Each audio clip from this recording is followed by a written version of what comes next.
Good morning po mga idol. Meron naman po tayong bagong i-repair, i-restore po natin. Yan, so yan mga dikit po tatanggalin po natin at gagrinder.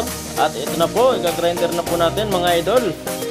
Ayan po, medyo sobrang dikit po kasi yan. Kailangan po dahan-dahan lang po kayo dyan. Kung mapapansin niyo po, no? Ingat na ingat po ako dahil bago magasigasan po yung pagkaka-leather po ng sapatos. Ayan, so dahan-dahan lang po yan. Ayan. Tapos pagkatapos ko po niyan, pagka nag-grinder ko na po yan, ay may didikit po ako dyan na kulay puti. Ang tawag po nun ay 405 po, kulay puti po siya. Para mas malinis po yung pandikit po na yan. Hindi po siya yung rugby na kung ano-anong rugby lang po. Katulad po niyan, puti po yan.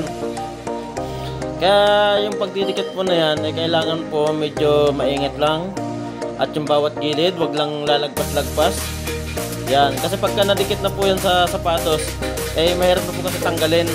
Oh, di ba? Ayan na po, magdidikit na po ako. Kasi yan, dinidikit ko na po yan, dahan-dahan lang. At ang gusto po kasi ng may-ari, ipapatahi daw yan. Kaya ngayon, pagkadikit ko, eh tatahi ko na po yan. So inalign ko lang yan sa pagdidikit po, kailangan po dahan-dahan lang po kayo dyan. Oh, di ba? Tapos, ito na. Itatahi ko na po siya. So dahan-dahan ko pong itatahi po yan. Tapos ang pagkakatahi po yan, kailangan po masinsin at maliliit lang, huwag niyo pong minamadali.